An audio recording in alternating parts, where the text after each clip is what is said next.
Buenas tardes. Gracias a todos por estar aquí.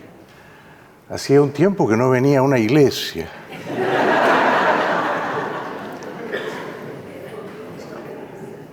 Qué lugar tan lindo, ¿no? Nunca había presentado un libro en una iglesia. Y como estamos en la casa de Dios, quiero dar gracias a Dios, porque estamos aquí, vivos, con salud todavía, reunidos, sonriendo, celebrando la vida. En unos años no estaremos, ¿verdad? Hay que capturar el momento, atesorar el momento, apreciar el milagro de estar vivos. Lo raro es estar vivos. Después otros estarán vivos, pero nosotros ya no. Y viviremos, si acaso, en el recuerdo de los otros, ¿verdad? Este templo seguirá en pie, pero yo no estaré aquí hablando. O sea que doy gracias a Dios. Doy gracias a mi madre también. Ella está lejos, en Lima, pero nunca del todo lejos de mí. Ella vive en mi corazón. Y ella me enseñó a ser creyente. He sido, confieso, un creyente inconstante. Pero cuando estaba en un avión y había mucha turbulencia, siempre rezaba. Y como estamos en una iglesia, me gustaría... Ya activé el cronómetro. Hablarles de por qué soy un escritor, pero no intelectualmente, sino espiritualmente. Me gustaría hablarles de mi alma, no tanto de mi mente. Cuando yo era un niño, no sabía que estaba condenado a ser un escritor. Es una condena, también es una bendición, pero es una condena. Vivíamos en una casa en el campo, muy grande, muy linda, a 1 hora en auto desde Lima. Mi padre era un hombre aficionado a las armas de fuego y a cazar animales. Su idea del paraíso, de la felicidad, era irse de safari, de caza mayor, a matar animales con sus amigos. Y nuestra casa era un verdadero arsenal de armas cortas y armas largas, y armas punzocortantes. Este era mi padre, un hombre, digamos, violento, verbal, físicamente violento. Yo soy su hijo mayor y llevo su nombre. Él se llamó Jaime Bailey y su padre también se llamó Jaime Bailey. A mí cuando era un niño me decían Jaime III. Yo pensaba que éramos parte de la realeza. Qué engañado estaba, ¿no? Mi madre vivía en el paraíso de la religión. Vive todavía, tiene 86 años. Mi madre es una santa, es la mujer más buena que he conocido. Vivía rezando, iba a misa todos los días, rezaba el rosario conmigo después del colegio, en latín, y ella me enseñó a buscar en Dios el sentido mismo de la vida. Pero sobre todo mi madre me enseñó a leer. ¿Por qué? Porque mi padre no me quería. Una de las grandes heridas de mi vida, y no sé si he sido capaz de curarme de ella, es que cuando yo era un niño sentía que mi padre genuinamente me detestaba. No me quería, no me veía con simpatía. Me veía como si yo fuera un enemigo, un intruso, un espía. Y entonces mi padre, en sus momentos más desdichados, sucumbía a la tentación de ser violento conmigo, no solo conmigo, también a veces con mi madre. Y entonces les estoy contando las verdades escondidas de mi alma. Mi padre a veces no solo me insultaba, pero me pegaba. Y yo no entendía por qué mi padre me odiaba. Yo sentía que no había hecho nada para provocar esa hostilidad, esa malquerencia, esa ojeriza. Me pegaba además de una manera curiosa, no me daba trompadas o puñetazos, como el épico puñetazo que Mario Vargas Llosa le dio a García Márquez, que ha sido el título, el cráter, la combustión o el combustible que encendió mi novela anterior, Los Genios. Mi padre me pegaba con su cinturón, con su correa. Yo me ponía de espaldas a él, me bajaba los pantalones y me daba correazos en el trasero. Ahora pienso que comencé a ser un escritor en ese momento. Era mi destino. No sé por qué me pegaba. Mi padre ahora está muerto. Y yo lo quiero. No solo lo he perdonado, lo quiero, lo extraño. Cada noche antes de dormir le hablo. Y me pregunto, ¿por qué mi padre me pegaba? No encuentro otra respuesta mejor que tal vez él era un hombre profundamente infeliz. Tan infeliz que necesitaba compartir esa infelicidad conmigo. Como él no estaba en paz consigo mismo, reconciliado con la vida, orgulloso de ser quien era, él quería hundirme a mí también en el pantano en el que se había enfangado, ¿verdad? Así que yo le hablo y le digo que espero que esté en un lugar mejor. Tal vez mi padre era un hombre infeliz porque cuando era niño se volvió cojo. Él era el hijo mayor de una familia muy acomodada. Mi abuelo, James Bailey, don Jimmy Bailey, había hecho mucho dinero.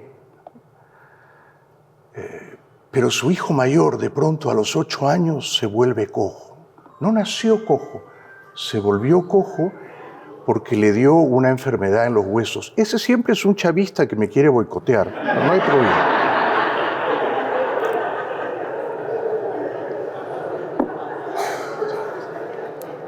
Y entonces ahora pienso que tal vez mi padre tenía un rencor contra la vida misma, contra su destino trágico, torturado, ¿no? El único de varios hermanos que era cojo. Cuando sus padres daban grandes fiestas familiares, a él lo escondían. Le decían, tú te quedas en los cuartos del servicio doméstico. Entonces, con los años y en ausencia de él, tal vez he entendido por qué él me pegaba. Era una manera de pegarse, de azotarse a sí mismo, ¿verdad? Un hijo que es azotado por su padre tiene que entender que el padre lo hace desde una profunda infelicidad. Así que cuando yo le hablo a mi padre todas las noches, le digo, estoy seguro de que ahora, en un lugar mejor, ya no cojeas. Y puedes caminar sin cojear y correr sin cojear y jugar deportes. Y ya no te sientes un lisiado del alma, un minusválido del espíritu. Pero esta fue la primera gran herida de mi vida. Pero gracias a que mi padre era mi enemigo, mi madre, para protegerme, me dijo, tienes que leer. Entonces, en mis días, después del colegio, había 2 momentos de gran dicha, de gran felicidad, de profundo éxtasis espiritual, momentos en los que me elevaba y creía levitar y me acercaba a las nubes. Uno era rezar con mi madre, porque eso establecía entre ella y yo una complicidad secreta, un parentesco. Ambos éramos víctimas de mi padre. Y al rezar nos escondíamos de él o nos protegíamos de él. o pedíamos ayuda a los dioses para sobrevivir a él. Pero el otro momento mágico que mi madre me regaló fue enseñarme a leer. Ella me obligaba a leer, no me dejaba ver la televisión. En aquella época la televisión eran 2 canales en blanco y negro y punto, ¿no? Estoy hablando de los primeros años 70. El Perú era gobernado por una dictadura militar de izquierdas. Pero mi madre me impuso rigurosamente la disciplina de leer todas las tardes después del colegio, y creo que eso no solo me salvó la vida, me protegió de la hostilidad de mi padre, sino que de nuevo empezó a forjar en mí la vocación de ser un escritor. Poco después, unos años después, cuando yo tenía 14, 15 años, mi madre, siempre tratando de alejarme de mi padre, de protegerme de él, en unas vacaciones de verano del colegio, me consiguió un trabajo en un periódico. Ese periódico de derechas conservadoras en Lima, cuyo director era muy amigo de mamá, se llamaba La Prensa. Tuvieron la compasión de darme un pequeño escritorio como practicante. Y ahí empecé, sin darme cuenta, a ser un escritor. Yo tenía 15 años apenas.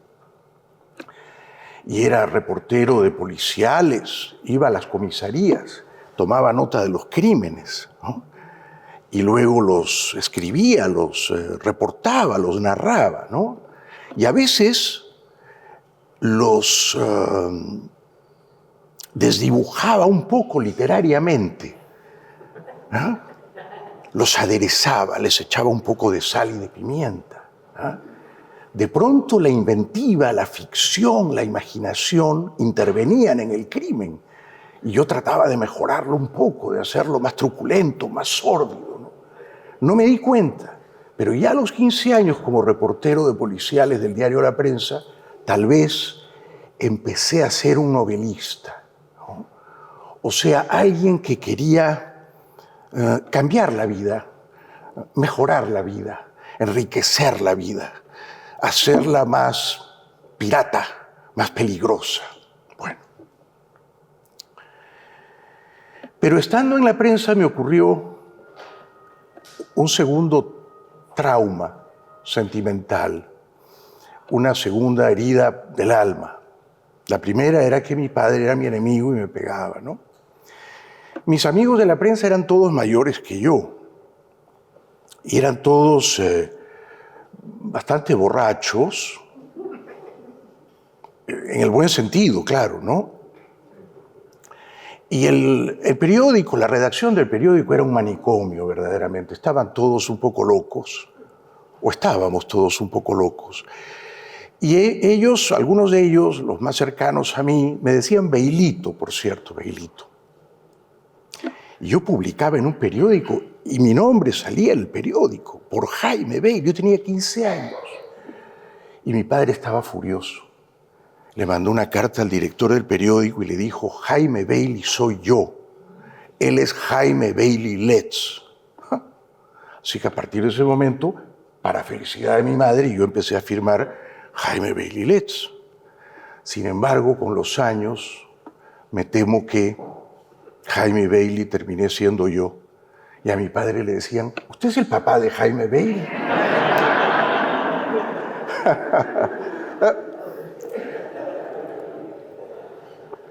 Entonces mis amigos borrachines, putañeros del periódico, yo tenía 15 años, me preguntaban por mi vida sentimental, que era inexistente, ¿no?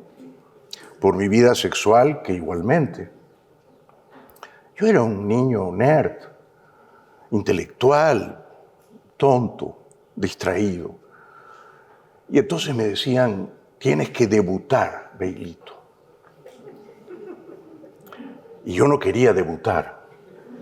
No me sentía suficientemente preparado o entrenado para debutar con nadie. Tal vez ni siquiera conmigo mismo. Pero mis amigotes, putañeros y borrachines me llevaron a un burdel. Esta noche vas a debutar, Bailito. Yo temblaba como un polluelo, ¿no? Y rezaba Le pedí ayuda a Dios. Por favor, ayúdame. No puedo fracasar. Me juego la vida entera. Fue un momento tremendo, inolvidable, traumático, literario. Un momento literario, ¿no? La vida es eso, ¿no? Te dan limones, haces limonada. Y entonces mis amigos llegamos al burdel y todas las señoras, que yo tengo un gran respeto por las prostitutas, todas las señoras, bueno, estaban ahí a regañadientes, ¿no? Pesarosamente, aburriéndose, tomando un trago más, soportando la oceánica estupidez de los hombres, ¿no? De nosotros los hombres. Bueno, mis amigos me eligieron a una dama. Y la dama me llevó a un cuarto pequeño. No era, imaginarán ustedes, un hotel 5 estrellas, ¿no? Era un meretricio, un burdel, en las afueras de Lima. Había una luz tenue, rojiza, un pequeño foco que colgaba del techo y que oscilaba. Y la señora se desnudó y me desnudó. Y era el momento en el cual yo tenía que ser un hombre, ¿no? Un digno hijo de mi padre, un digno nieto de mi abuelo. Jaime III tenía que irse a la guerra. Pero la espada de Jaime III no estaba desenvainada. No. Y no pudo izar la bandera, ondear la bandera. No. Entonces ella se ofreció, perdonen la infidencia, pero todo se puede contar, todo se debe contar, a prepararme íntimamente para los lances, las refriegas del amor.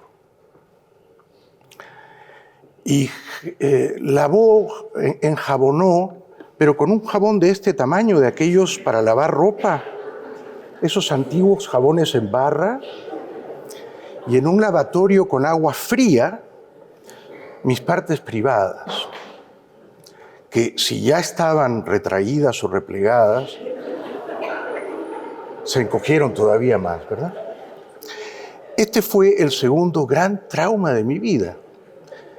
Y estoy convencido de que en ese momento, de nuevo, me sentí condenado a ser un escritor. Porque no pude ser un hombre con ella. No pude estar a la altura de las expectativas. Y quedé absolutamente devastado, traumatizado, humillado. Créanme, tanto que le rogué a la señora que por favor no les dijera a mis amigos que yo no había podido aparearme, avancemarme con ella. Y esta fue la primera vez que dije el título de mi primera novela. Por favor, no se lo digas a nadie. ¿Qué habrá sido de ella, no? ¿Qué habrá sido de ella? Por supuesto, al salir les dije a mis amigos que había sido todo fantástico, ¿cómo no? Y que yo había debutado, pero además que me había gustado tanto que le había pedido a la señora una segunda vuelta o un balotaje.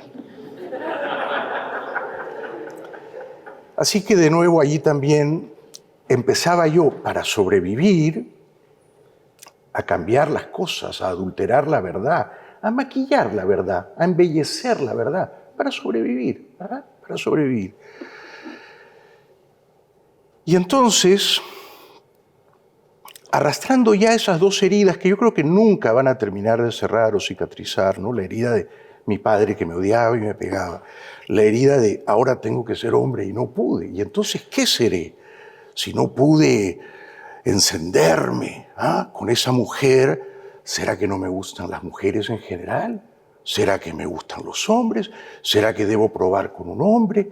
Me llené de dudas. Yo siempre he sido un hombre lleno de dudas, siempre. Ahora ya no me avergüenzo de ser un hombre que duda. Ahora entiendo que la duda a veces es conveniente, ¿no? Que uno tiene que ser flexible, elástico, tener un plan A, un plan B y un plan C, ¿no? Luego la realidad te despeina, te anula el plan A y entonces vas por el plan B. Lo que no es flexible se rompe. Lo que es rígido se quiebra. En todo, ¿eh? En el amor, en las amistades, en los trabajos, todo. No conviene ser muy rígido en nada, ¿verdad? Muy bien, y entonces, tiempo después, 2, 3 años después, comprenderán ustedes que yo era un hombre profundamente aterrado, por un lado, de mi padre. Siempre trataba de ocultarme, alejarme de él, y encontraba en los libros el paraíso, ¿no? Un refugio, un consuelo. Pero también era un hombre aterrado de la idea misma de debutar. Es decir, yo no quería debutar, no. Mi madre me decía, pues a lo mejor vas a ser sacerdote, y si eres sacerdote, vamos hasta el final, o sea, hasta el Vaticano, ¿no? Vas a ser obispo, vas a ser cardenal, yo tengo muchos amigos ahí, en la curia romana, y entonces vas a ser el primer papa peruano. Lamento haber decepcionado a mamá.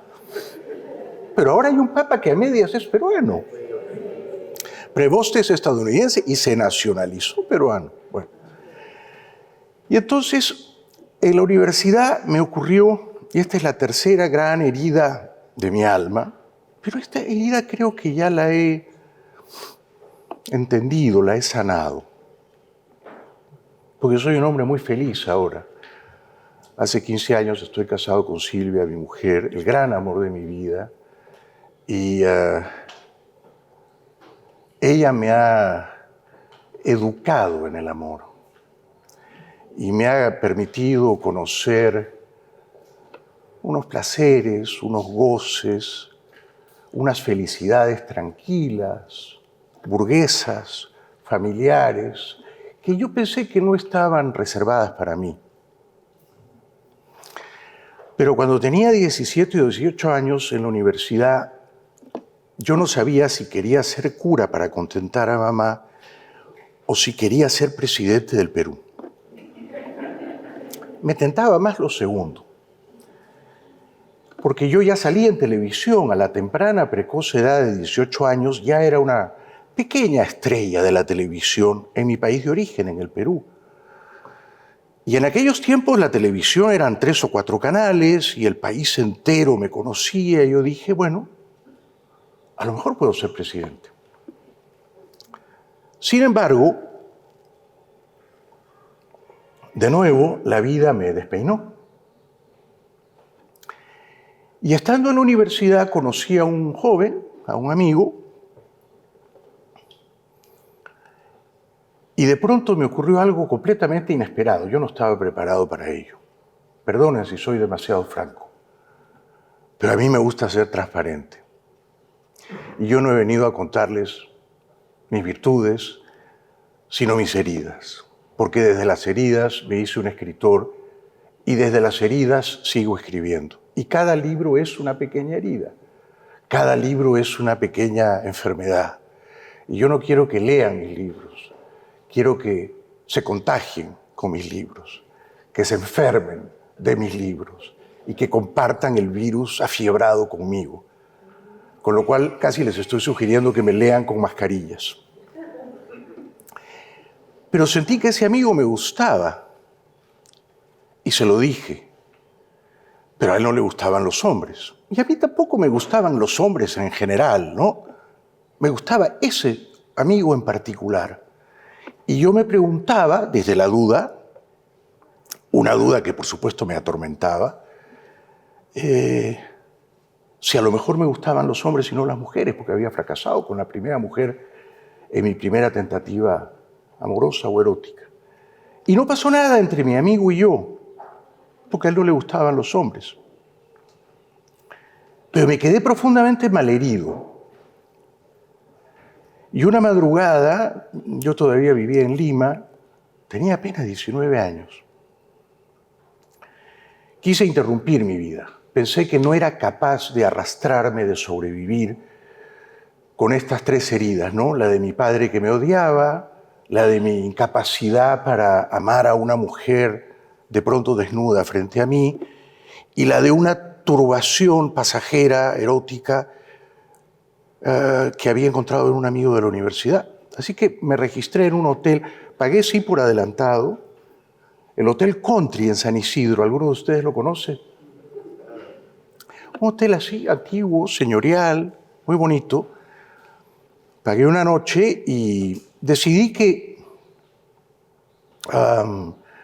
no estaba en condiciones ya de sostener a ese joven torturado llamado Jaime Bailey. Decidí que Jaime Bailey quería retirarse discretamente del gran teatro de la vida. Decidí que Jaime Bailey no podía ser Jaime Bailey. Y entonces tomé un montón de pastillas para dormir. Pero, por suerte para mí, y por desdicha o por desgracia para mis compatriotas, desperté. Y entonces, poco tiempo después, pensando a ver cómo podía armar este rompecabezas, decidí que quería ser un escritor y que escribiría al menos una novela y que esa novela se iba a titular No se lo digas a nadie. Y que en esa novela iba a tratar de armar el arduo, embrujado rompecabezas de mi vida. Y que en esa novela lo iba a contar todo, impúdicamente, todo, como lo he contado hoy aquí en este improbable escenario religioso. Pero les he contado las heridas de mi alma, ¿no? Les he permitido recorrer los paisajes de mi espíritu. Y entonces dije, voy a escribir una novela en la que describa a mi padre y a la hostilidad manifiesta que él sentía contra mí, a mi madre, religiosa, beata, santa, Opus Dei, rosario todos los días en latín, al colegio, a mis amigos, a la televisión, a mis dudas, y a mis fracasos en el prostíbulo, a las turbaciones o dudas pasajeras, transitorias, que proyectó sobre mí ese amigo de la universidad. Lo voy a contar todo. Y escribí No se lo digas a nadie. Esa novela la escribí cuando era muy joven. Tuve que irme del Perú para escribirla. Sentí que si me quedaba en el Perú no podría ser un escritor ni un hombre libre. Y cuando ya tenía la novela, y aquí voy terminando porque ya vamos en 26 minutos y prometí 30. Cuando ya tenía la novela salió el año 94, Primavera Española, abril. O sea, hace 32 años, ¿pueden creer? Literalmente 32 años. Yo ya estaba casado con mi primera esposa, teníamos una hija, Camila, vivíamos en Washington, D.C. Cami nació en esa ciudad. Pero cuando decidí que quería publicar No se lo digas a nadie, fue tremendo. Fue tremendo. Fue un huracán. Porque mi familia, mi madre, mi padre, mis hermanos y la familia de mi esposa, y quizá mi esposa misma, preferían que yo no publicara No se lo digas a nadie. No habían leído la novela, pero sabían que era una bomba de relojería. Muy pocas personas me animaron a publicarla, pero muy pocas, contadas con los dedos de una mano. Una de ellas fue Mario Vargas Llosa. Yo era muy amigo de él y de su familia, y le mandé el manuscrito, que era un mamotreto. Mario lo leyó, sobrevivió. Y acá enfrente, en el Hotel Biltmore, a él le gustaba alojarse en ese hotel. Cuando venía a Miami, me dijo, tienes que publicar la novela. Y yo recuerdo que rompí a llorar frente a él, a solas los dos. Y le dije, pero Mario, estoy jodido, porque si publico la novela, mi familia entera me va a odiar el resto de mi vida. No voy a poder volver al Perú. Nadie me va a dar un programa de televisión. Le dije, Mario, mi suegra, Denise, me dice, si tú publicas esa novela, vas a morir de sida en las calles de Miami como un perro atropellado. Ya ven que me quería mi suegra, ¿no?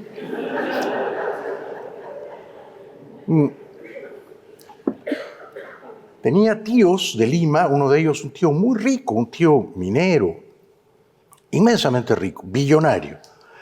Él me escribía cartas. Él era gay y no lo escondía, ya falleció. Era probablemente el hombre más inteligente de mi familia. Yo lo admiraba mucho. Cuando yo era niño quería ser como el tío Bobby, no como mi padre. Yo quería ser como el tío Bobby. Y él me mandó una carta, me mandó varias cartas diciéndome, ¿cuánto te ofrece la editorial por tu novela? Entonces yo le dije, Bobby, me ofrecen en pesetas, porque en ese momento en España todavía no había el euro, el equivalente de $1,000. Y entonces él me dijo, mira, yo te voy a pagar 100 veces más para que no publiques tu novela. Es una oferta que no puedes rechazar. Ellos te ofrecen 1,000, yo 100,000. ¿Qué te parece? Y le dije, no, la voy a publicar. No me importa. No me importa si no puedo volver nunca más al Perú, si nadie me da un programa de televisión, si me condeno a una vida pobre, austera, recoleta. Yo voy a ser un escritor. Contra la opinión de mi padre, de mi madre, de mis hermanos, contra la opinión de mi suegra, aún contra la opinión de mi esposa. Tal vez por eso años después nos divorciamos. Tal vez por eso ahora estoy perdidamente enamorado de mi esposa, que es escritora. Con lo cual aprendí una cosa, y aquí voy terminando. No siempre tu familia tiene razón. No siempre tus padres, o tus suegros, o tus hermanos, o tus amigos del colegio, o el cura de la parroquia, o el profesor de la universidad, no siempre ellos saben mejor que tú mismo, que tú misma, lo que debes hacer con tu vida, cómo debes gobernar tu vida, cómo debes encauzar, enrumbar tu vida, y a qué conflictos, a qué guerras, a qué batallas no debes faltar. ¿Ah? Yo elegí esas batallas, esas guerras, y dije, bueno, será lo que tenga que ser. ¿Eh? Y si tengo que ser pobre, seré pobre. Pero voy a ser un escritor y voy a publicar la novela. Y al final del día publiqué la novela, gané mucho dinero con la novela, más del que me ofrecía mi tío. Hicieron una película con la novela en España. Mis padres estaban muy orgullosos por mi éxito como escritor, o no tanto, pero por lo menos mamá nunca me retiró su afecto incondicional, ni yo mi amor, mi devoción a ella, ¿no es cierto? Y el vaticinio lúgubre de mi suegra no se cumplió. Por el momento no se cumplió, ¿verdad? Así que esta fue una experiencia capital en mi vida. Yo creo que logré, al publicar esa novela, no solo afirmar mi vocación como escritor, mi determinación de ser un escritor contra viento y marea, sino sobre todo esa novela, y luego las que vinieron, pero sobre todo esa novela fundacional, capital, me permitió sanar las heridas de mi alma, ¿verdad? Entender a mi padre, comprenderlo, perdonarlo. Ahora le hablo, y le hablo con amor. Y entender por qué no tuve una reacción hidráulica frente a la prostituta, ¿verdad? ¿Por qué quedé mustio, dormido, durmiendo una siesta profundamente inconveniente allí abajo, ¿no? Lo entendí también. Claro, ¿por qué tenía que crisparme o erizarme si la persona no me resultaba en modo alguno atractiva. ¿Por qué? ¿Verdad? Era tan simple como eso. No es que no me gustaban las mujeres, es que esa mujer en particular no me apetecía desde un punto de vista íntimo, ¿no? Y entendí también que, como yo estoy un poco loco, ya ustedes lo saben, soy bipolar y soy muchas personas a la vez. Hay muchas voces que hablan en mi cabeza. Y no siempre son voces masculinas, a veces son voces femeninas. Por eso necesito escribir, para recrear o recoger o describir lo que esas voces me susurran. Entendí también por qué me había gustado mi amigo de la universidad. Y ahora lo recuerdo riéndome, sin ninguna vergüenza, ¿verdad? No pasa nada, no pasa nada. Las cosas no tienen que ser rígidas, blancas o negras, no. Te pueden gustar mucho las mujeres y de repente un día te puede gustar un amigo y ya, no es el fin del mundo, ¿verdad? Así que hay que aprender también a no ser cobardes ante la naturaleza a veces ambigua o ambivalente o defectuosa de nosotros los humanos. Por eso, para mí, hoy, que publico una novela más, Los golpistas, sobre Hugo Chávez, no sé si acerté con el título. Originalmente el título era Cabrones de mala entraña.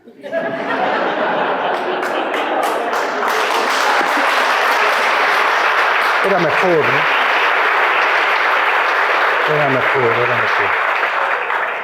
Era mejor.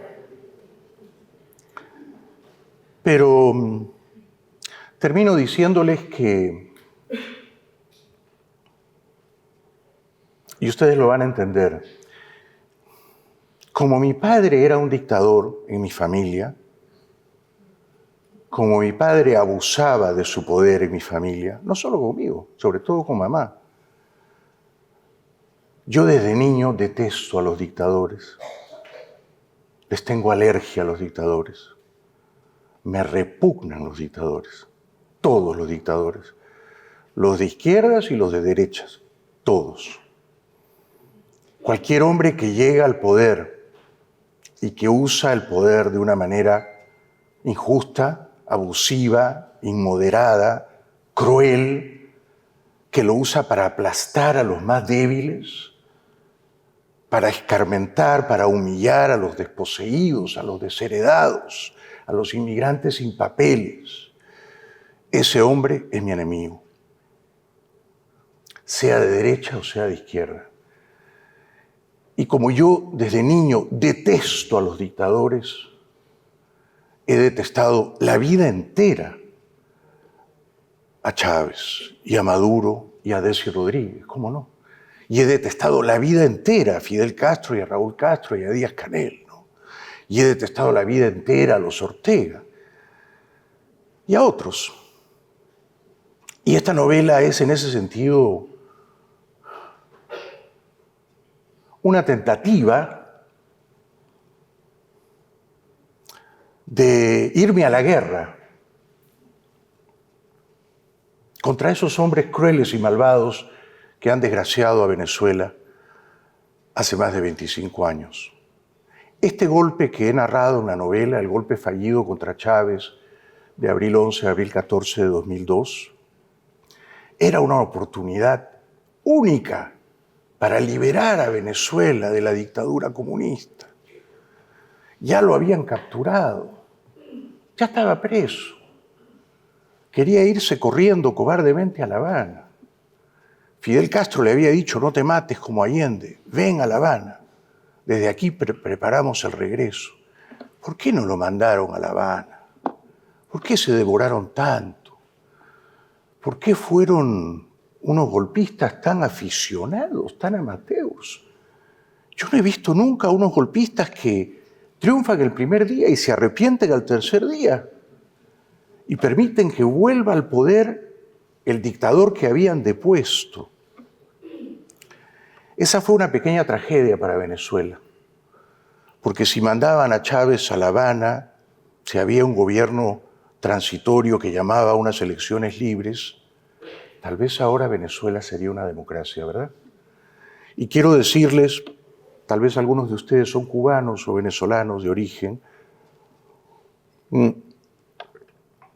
que yo soy un cubano de corazón y un venezolano de corazón también, que los acompaño en esa batalla y en ese sueño, que cuenten conmigo y que esa es una guerra a la que yo no voy a faltar y que esta novela es un testimonio de mi amor por los venezolanos que tanto han sufrido.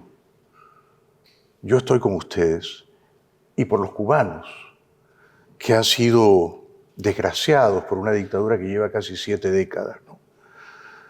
Los libros son también, y aquí termino, un esfuerzo desesperado por vengarse uno de las injusticias cabronas de la vida, ¿no? Y esas 2 dictaduras, o esas 3, incluyendo la nicaragüense, son unas injusticias muy cabronas, ¿no? Y como yo solo tengo el poder vacilante de mi palabra, uso ese poder para vengarme de esas dictaduras cabronas, para vengarme de Chávez y de Maduro, y para vengarme de Delcy Rodríguez, a la que siempre seguiré diciéndole Delcy la fea, ¿no?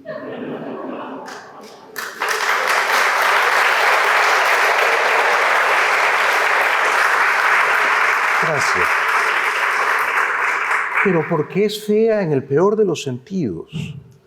Es fea en el sentido espiritual, en el sentido de su alma, ¿verdad? En eso es fea.